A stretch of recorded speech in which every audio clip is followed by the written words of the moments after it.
Hello, everybody. Welcome. Hello, hello, hello. We're happy to be here with you once again. Today, the 27th of July. Can you believe it? We're here with Energies and Opportunities. I'm Carol Eastwood. And I'm Chetan If Party. you don't already know us. And we are Evolutionary Human Design. Today, we're going to be taking a look through the astrological framework and also through the human design energies in the light of, we're looking at all of the energies in the light of how they are serving our conscious evolution. And we always do that, really. That's why we named our business Evolutionary Human Design, because our way of working with human design is about supporting our students and our clients to evolve their lives further, evolve their consciousness higher. So here we are. We're happy to have you with us. So little bit of news. We have something exciting to announce. We're going to be live at High Desert Human Design in Santa Fe, New Mexico next month.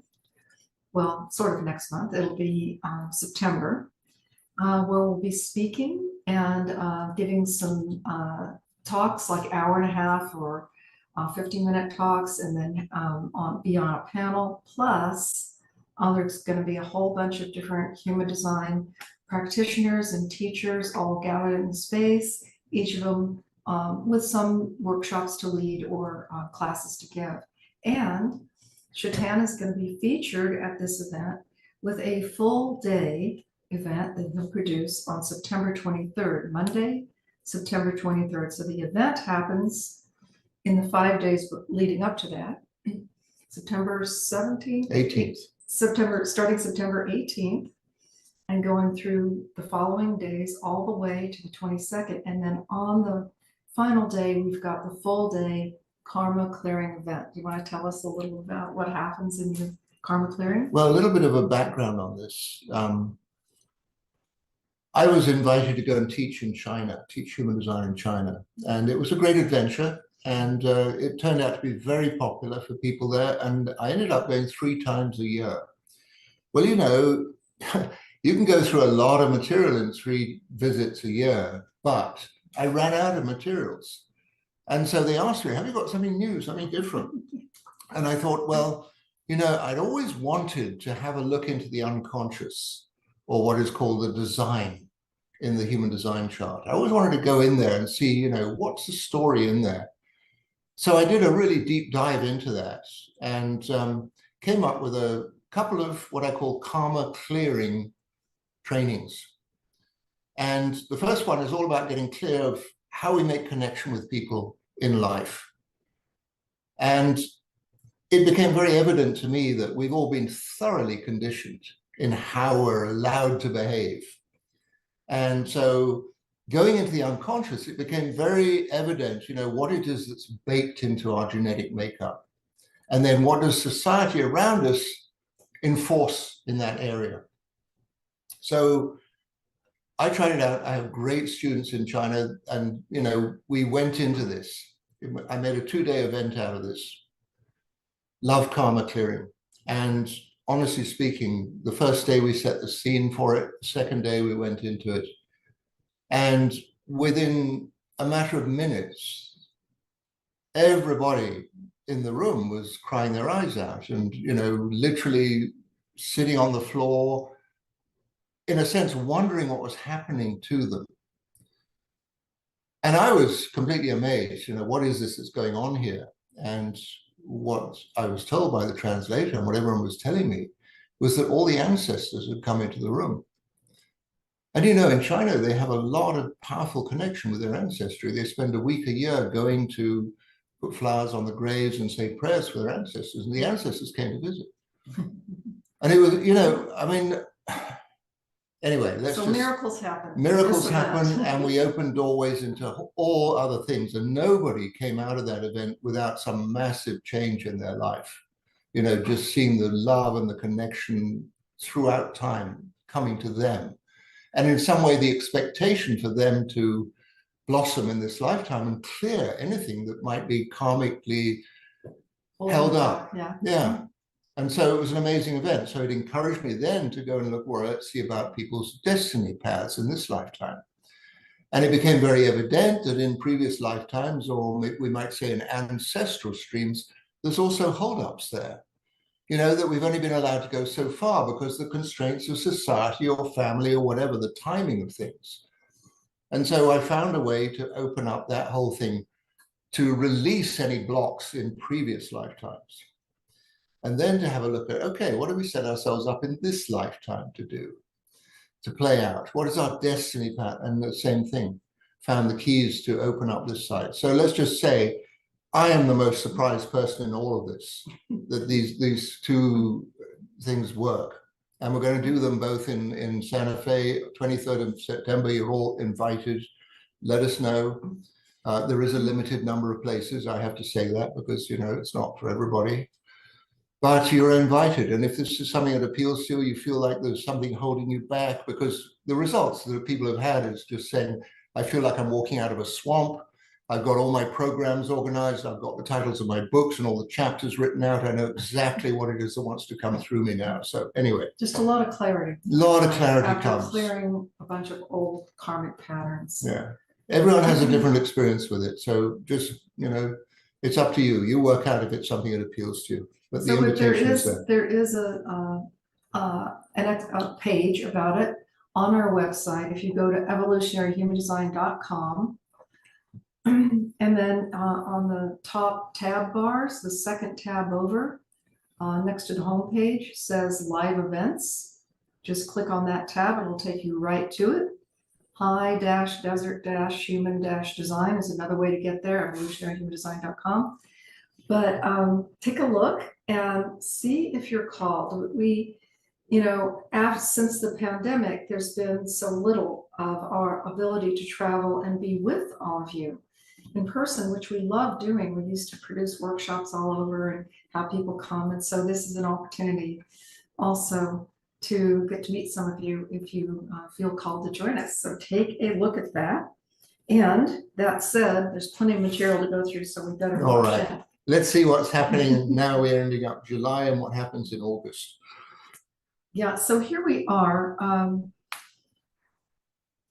want to go back a little, just really quickly. I want to go back to the full moon, which happened on July 21st, because that full moon really is kind of setting the stage for the rest of July and then taking us into the beginning of August. And not to spend a lot of time with that because it's ground we've already covered, but the sun left the sign of Cancer, went into Leo on July 22nd. So since then, with the sun in Leo, it's been high creativity time. Lots of creative energy flowing. There are some other aspects that have been in place. Some of them bringing big changes, surprising events, surprising turns of events. We see that with the planet Uranus, conjunct Mars. So I think in the interest of time and moving forward, I just want to say that this particular full moon on the 21st of July really has set the stage for all that you see happening now. And then if we go further along in time to today, what we have is a third quarter moon. So the moon in the sign of Taurus, in the third quarter aspect to the sun. So essentially what that's saying is we've come through a cycle. So a cycle begins at the new moon and goes all the way into the next new moon 30 days later. So we've come 3/4 of the way by today, 3/4 of the way through a cycle. And it's a cycle of high creativity, high innovation, also surprising changes and, turns of events. One or two. Yeah, just a few. It's also a time of potentially a lot of personal empowerment, as long as we're doing our inner work. In other words, we're really doing everything that we need to be doing to get clear, be clear, and stay clear within ourselves, so that we're bringing our highest self, our soul essence, more and more forward into the world and into expression. So I just compressed that a bit, so over to you.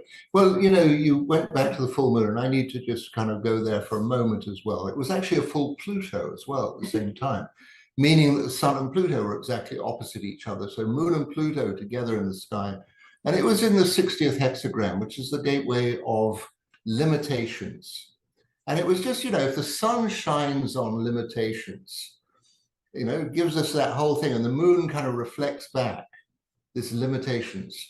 The whole question was, where do we limit ourselves? Are we stuck? Are we stuck in some kind of, the thing can only go one way for us? We're stuck in the same job, we're stuck in the same house, we're stuck in the same political mindset. What are the ways we hold ourselves back? And so what we're going to see as we enter into the last part of July and into the beginning of the merry month of August, it's like there's all kinds of things going to open up for us again. And so let's just all be aware of that. We have somehow been persuaded to give up our genius, to give up our highest energies. And this is really a time to call those things back in again, that we step up. And I think we'll see, since this full moon, there have been some pretty dramatic changes in the world. And let's keep going with them.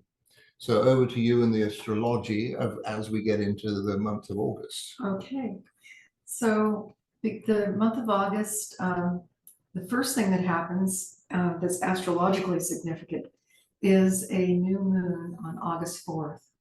New moon in Leo, of course, sun and moon together in Leo. What's interesting about this new moon, besides the high creativity that a Leo new moon will always bring, is that it's in a very tight trine or triangle aspect to the moving soul path for all humanity.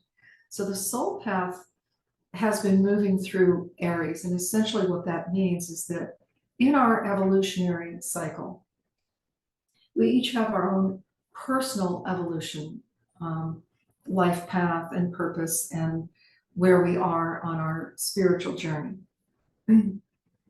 But we also have a collective life path, and the collective life path is what I'm talking about right now. So for all of us, we're in a time of where the soul path or the life path is in Aries, which is about new beginnings. It's about starting something new, doing things perhaps differently, having laid aside the old pattern because it's just complete. It wasn't wrong, it's just done. And now it's time to pick up something new. And often those times are a little wobbly because we got in a comfort zone with what we're used to doing, and all of a sudden that's not reality anymore. Reality is shifting, and it's shifting quickly. So our capacity to adapt to changes is really what we're going to be developing during this month. And how do we do that? Well, we let go of the old, and we let go ideally gracefully of that which is moving out of our life so that we can step into that which is new. So remember, all of this is in service to helping us get more aligned with our soul path and our purpose for this lifetime. So the other thing that's active right now is showing that it's time to make important decisions about our values and where we are in terms of the kinds of choices that we're making and the values that those choices that are underpinning those choices. Do we need to do more? I know I've been talking about values a lot with you, those of you who follow us over the years and the months, but it's because that has been part of what is playing out in the universal scenario is a lot of questioning about values. So the old values that we used to base our life on aren't working anymore. That should be patently obvious by now. And so what values will work in these coming times? What values are true for us all the way to the depths of our soul, to the core of our being? That's really the question right now. And the other aspect, so the planet Uranus, which is this planet that brings big changes, often sudden changes, abrupt about faces, and all of a sudden we're just pointed in a different direction. That's kind of surprise. event or challenge that happens in our life that just changes everything. So we've had that energy very active. And at this point in time, in the early part of August, the planet Uranus is in a right angle with Venus. So Venus is our values and it's our love nature and it's our personal relationships. So anything in our values that is out of sync is just for us to look at and question, where did that come from? Do I even believe it anymore? Is it my values? Is it something I've just taken on? And are those values in alignment with what I believe to be true, what I know to be true spiritually? So all of the planets that are active around this question are linked also with Neptune, and Neptune is higher spiritual awareness. So essentially what can happen here is that we're shining our higher spiritual awareness on our values so that we can get clarity about how to reset our values. And the other thing that's up in question this month is where are our beliefs out of alignment? And we see this with Saturn, the planet that shows us where our challenges and our lessons are in life. Saturn retrograde in Pisces, and Pisces can be very much about our spiritual beliefs and our connection to spirituality. Saturn and Pisces in a right angle, which is a challenging aspect to Mars, which has to do with our work in the world, and Jupiter, which is our desire to expand and grow. So the question that this aspect is posing to us is, where are our beliefs out of alignment with our current or our future choices? In other words, what beliefs that we made currently or in the recent past that are really out of alignment with what we truly believe and what our values are? And how can we bring the choices that we make into alignment with our values? So that is the overarching theme for the month. The other thing that happens right here around August 4th, 5th is that, ta-da, you're gonna love this, Mercury turns retrograde. Oh, goodness. I can hear the moans now. It's okay, folks. It does it 3 times a year.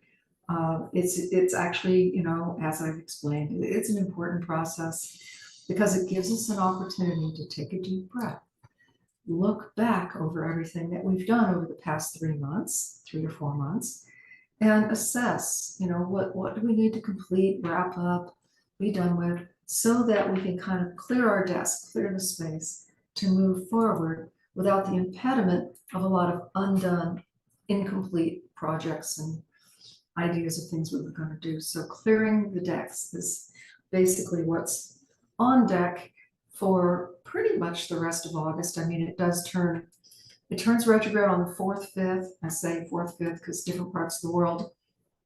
And I think it goes direct again August 25th, 28th. Yeah. 28th? Yeah. Okay. Anyway, I will come to that. It's the 26th. But anyway, towards the latter part of August, we will have Mercury going direct again, and things will start moving full speed again. You'll see as we go into the fall, it's going to be a very active and busy time. Over to you. So the month of August, in the Northern Hemisphere, there's a lot of people that take a break in this time. And with Mercury retrograde, it's going to be a great opportunity to review things, how we are in our lives. If I go back to the full moon that was on the 21st of July, and that full moon said, look, get clear about what it is that we perhaps willingly or maybe unconsciously, how we restrict ourselves. And to be really clear about those things, there's no need to be restricted in these times. And then we come to the new moon, and the new moon on the 4th of August. And the new moon takes place in the 33, gateway number 33, in the 6th line. So in human design, we've divided the sky around us up into 4 equal sections. And we start out in the kind of spring season with the quarter of initiation. We then move into the quarter of civilization, which is where we are at the moment. And then we move into the quarter of duality and then the quarter of mutation. So the 33 is the very last hexagram in the quarter of civilization. And the 6th line is the very last line in this quarter of civilization. So for the last couple of months, we've had this opportunity to discuss all kinds of things, because it's all the throat gates in the human design chart have been activated by the sun at one time or another. And here's the last one. And the 33 is the gateway we call retreat. What happens in retreat is we go inside and we mull over all the things that have taken place. We make a story out of our experiences in a way. So, you know, if you're going on a vacation, it's a great time to have time sometimes just to sit quiet and just see, what is the significance of my life at the moment? What is it that really, really is important to me? And, you know, echoing what Carola says about our values. The sun is alongside with the moon at this time, and it's in the life theme that we call refinement. And so there it is. We have this great opportunity with the new moon to clean up our act, basically. And you remark on Mercury going retrograde. The retrograde takes place in hexagram number 59, which I call the gateway of connecting, and the fifth line, which is where all of a sudden our kind of impulses around familiarity or openness or transparency can really be highlighted. It's going to turn back on the 28th of the month. So it's going to go backwards through some of these gateways that really kind of highlight, how are we with each other? How do we connect? Are we transparent, or do we put a big cloud around us? Is it time to clear up this cloud? Is it time to kind of be more authentic, more clear, more present in our lives? So there is that great opportunity at this time. I'm just going to remark, because you talked about Uranus and Neptune, and also, well, we talked about Pluto having a full moon, a full Pluto just recently. Uranus is in gateway number 8, which is a throat gateway. It's in this quarter of civilization. Uranus has that for the next year or so to go through all these throat gates that the sun has gone through. And the 8th gateway is the gateway of, I would have to say, contribution on a creative level. So, you know, fanning the flames of, hey, great opportunities to be creative at the moment, because Uranus is going to really aid us in getting our creative efforts out into the world. Neptune, gateway number 25, the gateway of innocence. You know, Neptune did this whole journey these last several years through all the emotional gates, all the gateways in the emotion center. You know, really checking out, what are our belief systems? You know, what is it that really moves us? What is our passion in life? And now it's in the 25, which is, you know, maybe it's time for a completely new viewing of how you relate to yourself in spiritual terms. What is your connection? You know, we're born innocent, we die innocent. And in the middle of life, we make all these complications and dramas and traumas and all this stuff. But, you know, innocence is really our true nature. Nobody really knows what's going on here in life. We presume. We borrow information, we look at things, we examine trends and stuff. But in our nature, we really are innocent people. So it's good to be reminded of that at the moment. Chiron has just done a retrograde, has just started going backwards. And Chiron, we can talk about Chiron for weeks, honestly. It's a fascinating asteroid that does an orbit between Saturn, rules and regulations, if you will, for life on planet Earth, and the planet Uranus, which is saying, you know, maybe there's a quick jump out of this you can do. You maybe don't have to go through all the heavy duty stuff. You just get really clear about your karma. You get really clear about the habits that you have, the reactions that you have. Huge difference between responding to a situation in life and reacting. You know, reacting is an old program. And so Uranus, the Chiron at the moment is really encouraging us, you know, this would be a great time to make a jump out of, you know, habitual ways of dealing with our life. And so there's quite a bit playing out as we enter into this month. But the 33 line 6, I'm just going to read to you what that particular line says.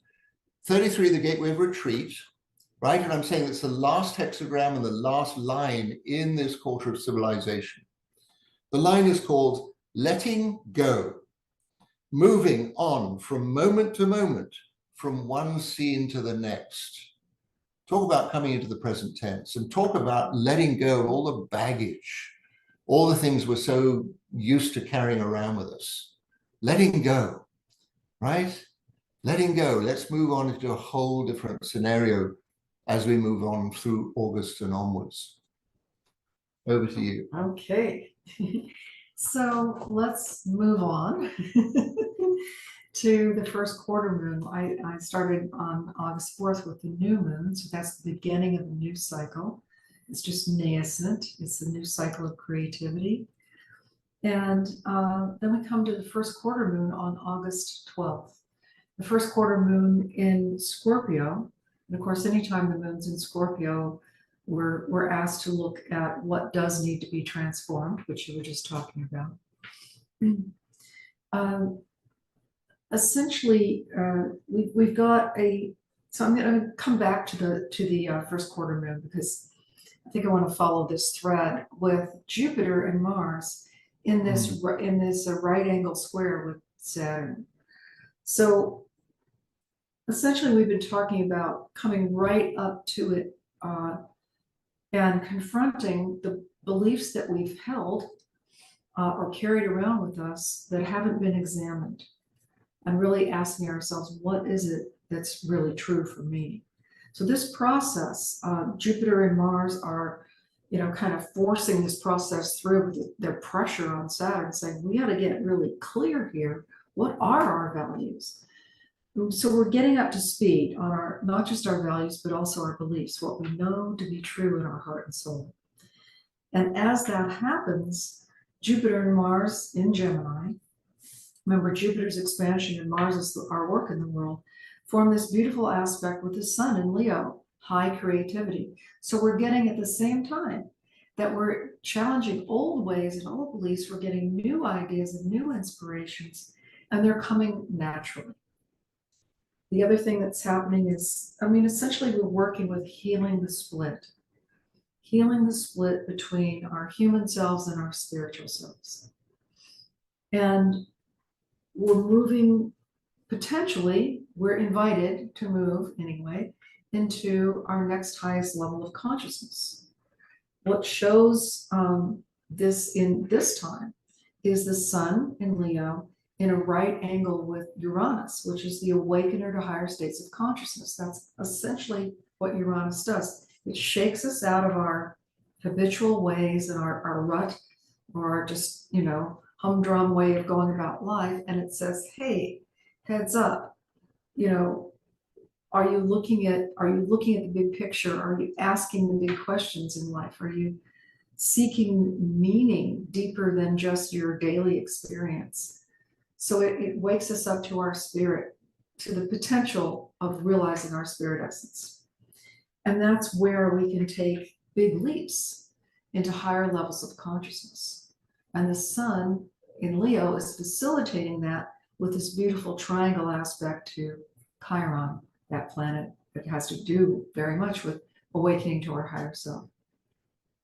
The other thing that's happening now, I'm going to go back to the first quarter moon, is it's asking us to make some decisions, get a clear decision about what are our next steps.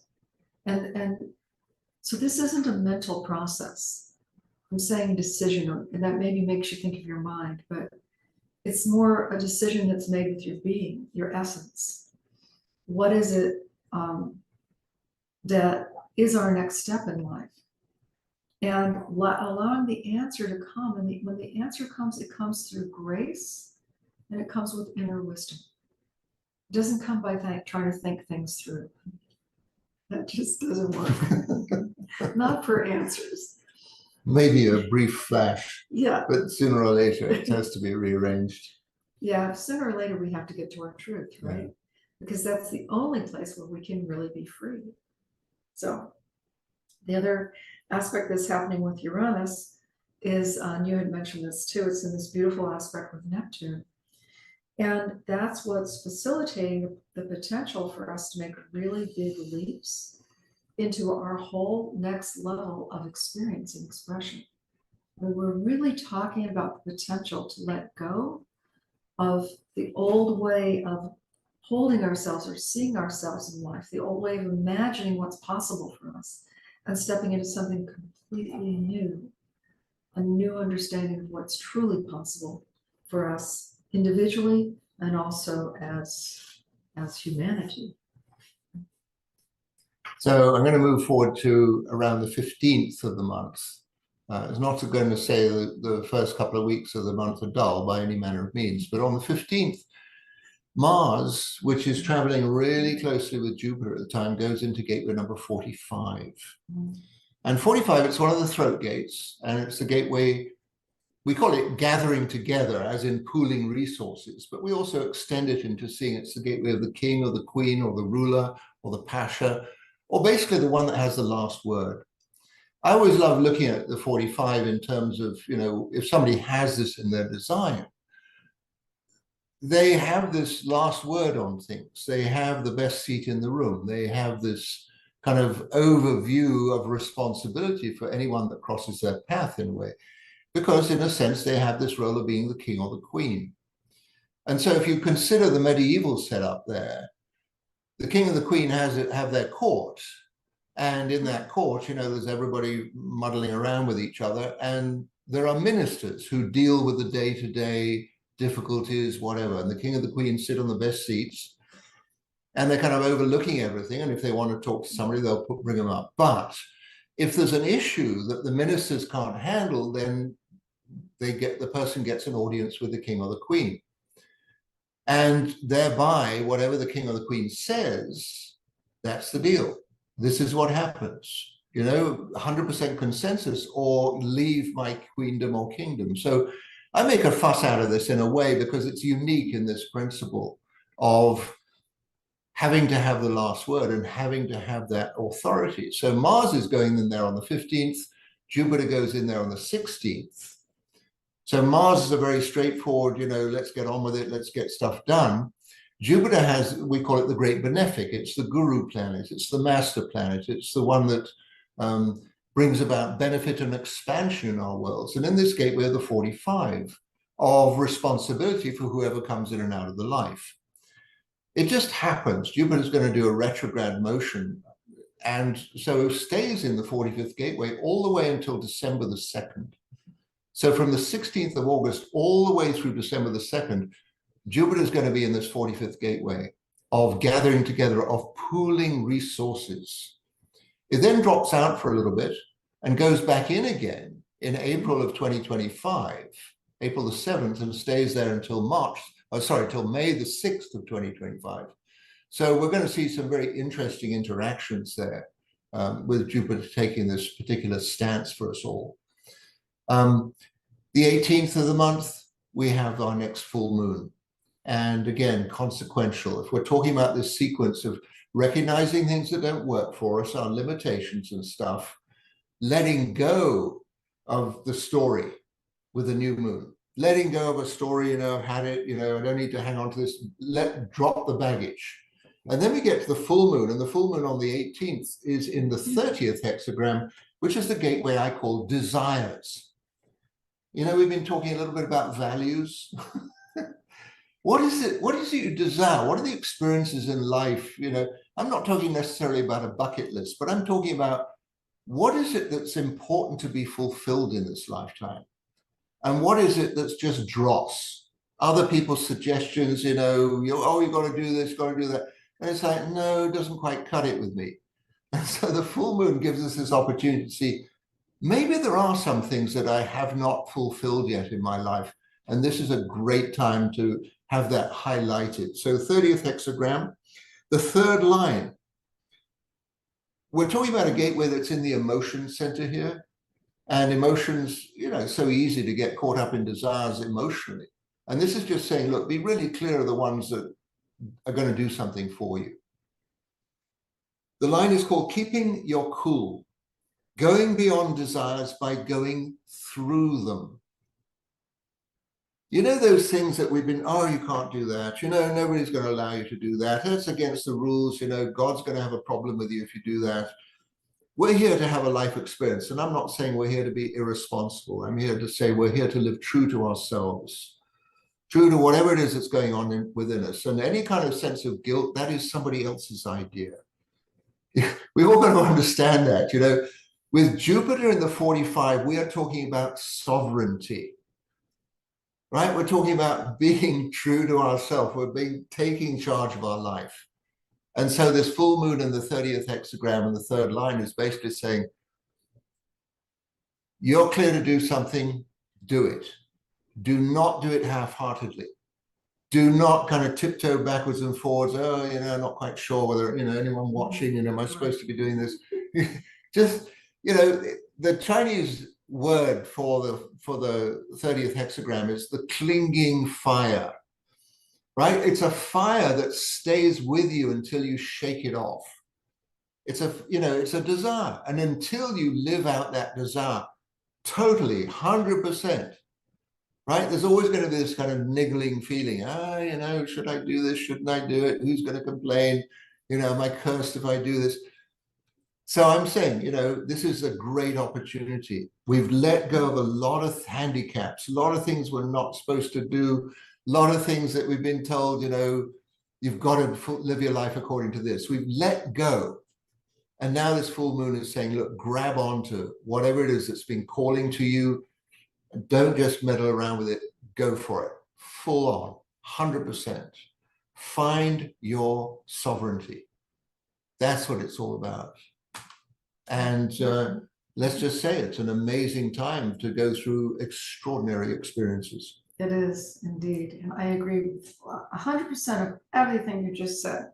And it's reflected through the astrological energies also. There is one thing I would like to say that I don't agree with. And that's that the full moon is not on the 18th of August, it's on the 19th. Oh, beg your pardon. Yes, I can't even get that right. But yes, the 19th. Yes, okay. But don't be put off. But, it's amazing. Around that time, we have a full moon. And the full moon in the sign of Aquarius, opposite the sun, now in the later degrees of Leo. The sun is together with Mercury, really tightly together with Mercury. So this can make it either that, we really have very concentrated energy in terms of what we're aware of in life. Our whole sense of awareness. Have you ever walked from a real well-lit room into a dark room and you can't see very well and your awareness has to get very sharp? It's like that. Our awareness is getting very sharp, very clear, very focused, I should say. And Mercury and the sun are in this very unusual aspect. Some people call it the finger of God, but it's an aspect that is essentially inviting us to get into alignment with the higher frequencies that are present for us in life. So when I say higher frequencies, some people call that your guides or your angels or your ascended masters or just God. But the higher frequencies of life, the higher potentials to become more aware and to cultivate that awareness so that it becomes more and more part of our daily reality.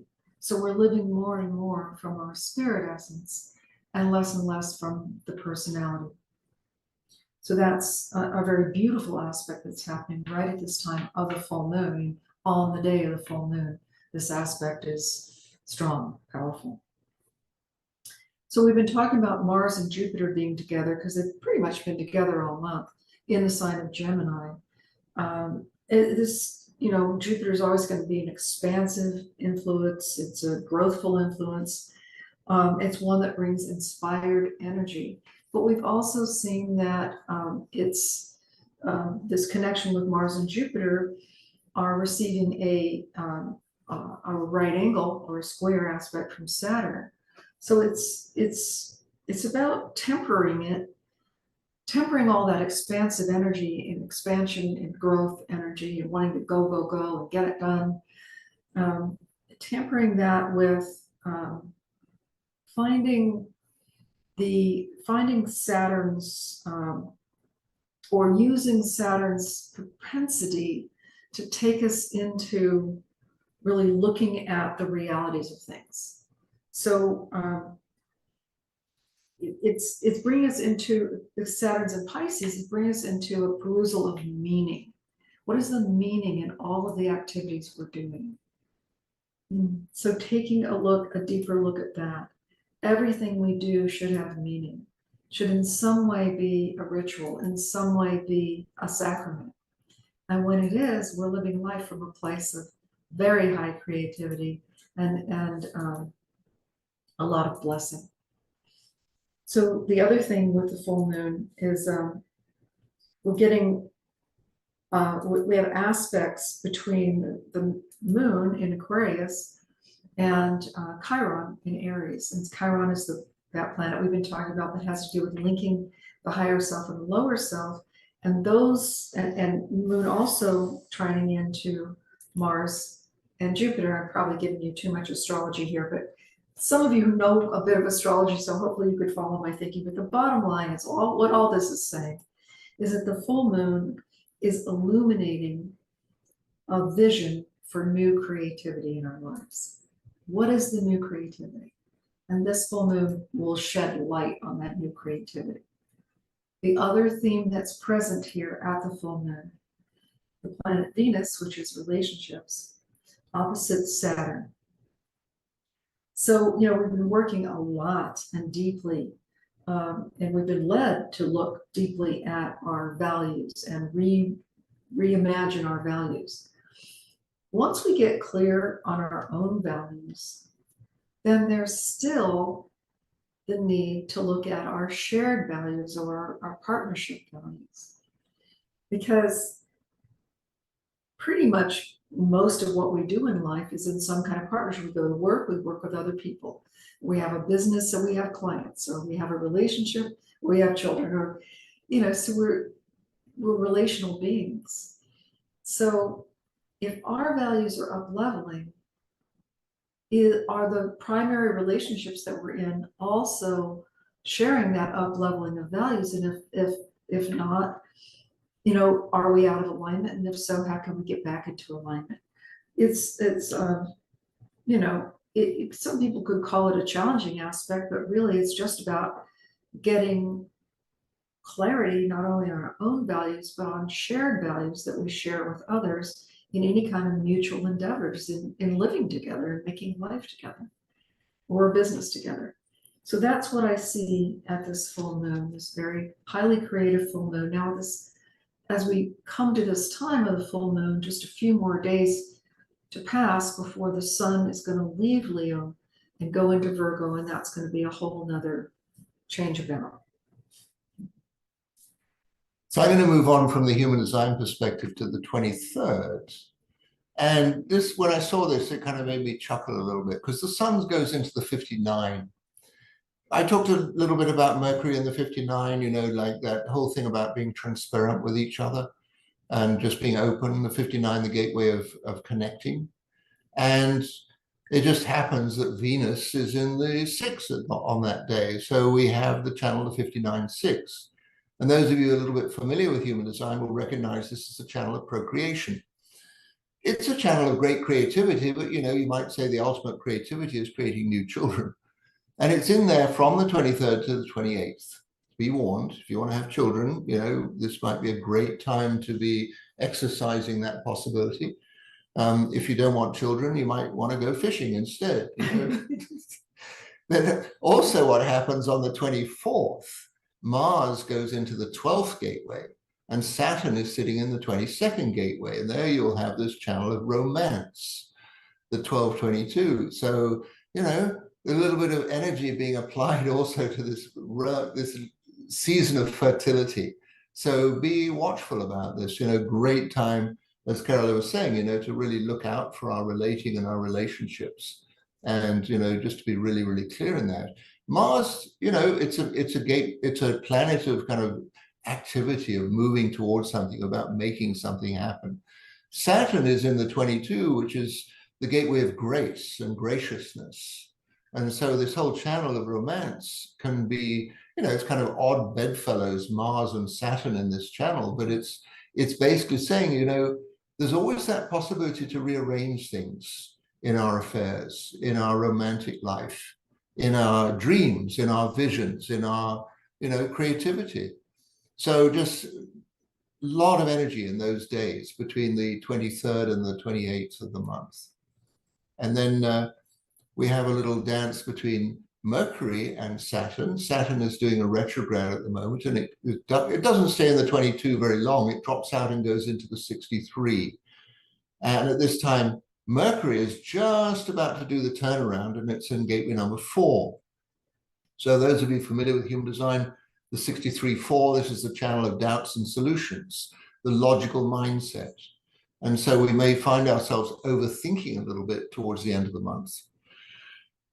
There's also that thing of the sun having gone into gateway number 40, and the gateway number 40 opposite that, the earth in the 37. So we have this channel, the 4037, the channel of community in these last days of the month. Now, this is when the sun has already gone into Virgo from your perspective. Yes. And what happens is, as the sun keeps going on through the 40, the earth keeps transiting through the 37, we get this different sensing of what family is all about, what community is all about. And we get to kind of look around and see, am I in the right group? Am I around people, other people coming into my life that I really enjoy spending time with? My métier for the 4037 is, in being familiar with somebody, is this somebody you would cook dinner for and have them around your dinner table? Do they tell good stories? Do they keep you laughing? Do they help clean up? This kind of thing. Do they make for good companionship? And the thing of it is, if not, by the time the sun gets to the 40 line 5, it moves into this life theme that we call migration. And this is just one of those things, twice a year, we get this kind of signal. Are you still enjoying this setup here? You're still okay with this community and the people around your dinner table? Or is it time to make a move? And so there it comes at the end of the month of August, there will be this sensation, hey, the seasons are changing, something's happening. I get this stirring feeling, migrating, maybe the geese are moving, maybe something's happening. But there it is, we're getting this kind of little nudge, maybe time to look for other pastures. And right at the end of the month, on the 31st, Pluto goes into retrograde, and it's been in retrograde, and it goes back into Capricorn. So it's been in Aquarius for quite a bit of this year. And, giving us a sense of as above, so below, you want heaven, then make it so on earth. Raise the standards, raise the vibration. And so it stays in Capricorn until the 19th of November, in which case it goes back into Aquarius again and then stays there for the next several years. So next many years. Many years. And so we're just getting this little bit of a taste. Are we done with the Capricorn thing? Have we taken down those parts of the society and the systems that we really don't like? Have we morphed? Have we made that move into the new age? Are we going to go with AI? Are we going to go with these new technologies and stuff? So it's not just about taking down parts of society or our world as we've known it that we don't like. It's just not working anymore. It's not working Right. for who we are as a humanity today. Right. So there's no judgment. It's just about let go of what doesn't work anymore. So out with the old. Yeah. In all shapes and forms. Yeah. And then with the new. Yes. So as we come to the latter part of the month, the sun has moved out of Leo, that high creativity, lots of fun vibe with Leo, into Virgo, which is the sign that has to do with refinement, making things really work on a practical level, refining things on a practical level. We've got Saturn still in this right angle now with Jupiter. Mars is kind of moving on, still asking us, how do our spiritual principles get communicated how do they get communicated to others so that they can be understood and applied? Because it's one thing to talk about high principles. It's another thing to bring those principles into, like you were saying, bring heaven to earth, bring it into form and give it expression in the world. So that's what I see is the potential with this particular aspect, right as we go into the last week of August. Of course, I have a little more to say, but I just want to remind you, we will be back with you again on August 28th. Right now, I want to look at August 26th because we have a third quarter moon. So this is the last phase, lunation phase of the month before we leave August and go into September. Third quarter moon is the wrapping up of a phase, it's the beginning to wrap up a phase that we've been in. And this phase of high creativity, this phase of looking again deeply at our values and reimagining our values and refitting our values so that they align with who we are today and what we know to be truth today. So all that's been going on. You would think we were busy enough, right? But but in during this time, Mercury's been retrograde as well. So we've been going back over ground we've already kind of covered, and we've been completing things, wrapping things up. Kind of like when you get to the end of a really good book or a really great movie or a tale, where it's coming to completion, and what you've taken from it is the jewels, the essence of the story or the meaning of it. So that's what we're doing at this latter part of August, is deriving the meaning from all that we've been experiencing, which has been huge all month long, because it's been one major aspect after another. And it actually doesn't stop. Towards this last week of August, we've got a big grand triangle in the sky between Pluto in Aquarius, the last little bit of its time in Aquarius, Uranus in Taurus, and Venus in Virgo. Now, for those of you who are astrologers, I know those signs don't form a triangle, but we've got Pluto at the very, very end of Aquarius, dipping back into Capricorn, as Shatan mentioned. And there we have your Earth grand trine between Pluto, Venus in Virgo, and Uranus in Taurus. So to put it really simply, besides the high creativity and the energy for new innovation and new vision, I mean, one of the things that we're revisioning is our whole monetary system, and how does that work, and what are our, when we're asking what are our values, one of the questions can also be, how do we exchange value? And is the way that we've traditionally been exchanging value, dollar for dollar, is that working anymore, or is there another way? So we know that conversation's been happening big time on the stage of planet Earth. But the other thing that I see happening more on a mystical level with this is that we're moving more from illusion into the light of truth, out of the illusion into the light. And we do that by bringing ourselves in alignment with our spirit essence. So that's the energy for the month of August. right. Let go of the baggage, let go of things that are not working, be happy to say goodbye to it, and claim sovereignty. Yes, and come play with us in September in Santa Fe, New Mexico. We'd love to meet you there. All right, everybody, well done. Look forward to seeing you in the Bye near for now. future. Bye for now.